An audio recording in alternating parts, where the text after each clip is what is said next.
Hi, I'm Cal Major, and this is my top tip for respecting the wildlife when you're out paddling. Wildlife encounters out on your board can be one of the most amazing experiences and one of the best parts about paddling because we're silent and immersive in that environment.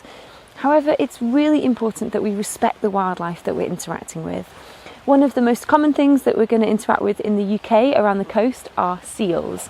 These are amazing animals and they can be really inquisitive, but we need to be very respectful of their space as well. So if you are paddling around the coast, be mindful of pupping times. This is generally in the autumn where we need to give seals extra space. It's really important that we don't disturb seals and flush them off the rocks that they're on, because that can be very disturbing to their natural processes and it can be really dangerous for them. So if you're finding that as you're paddling towards seals that are hauled out onto rocks or onto beaches and they're starting to move away, that's because they're frightened of you and you're getting too close. So you need to make sure that you give them plenty space. Interestingly, seals can be pretty wary of things like stand-up paddleboards and kayaks because they're not particularly used to seeing them, and they move slowly and silently, so they can feel a little bit more threatening to seals, much like a shark might in the wild. So giving seals plenty space is really important, but it's also important for things like seabirds, especially during the nesting season, which is generally May to September in the UK, and also things like basking sharks and dolphins. It's amazing if these animals come up to us, and one thing that we can do is sit silently on our board and let these amazing creatures come and experience us being there with them.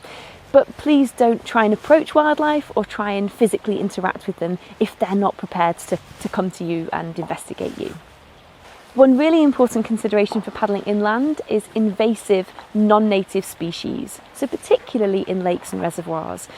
What's unfortunately happened is that there are species in certain places that shouldn't be here, and they are really dangerous to the environment, and so it's important that we wash our kit in between paddling in places inland so that we don't take these species from one lake to another.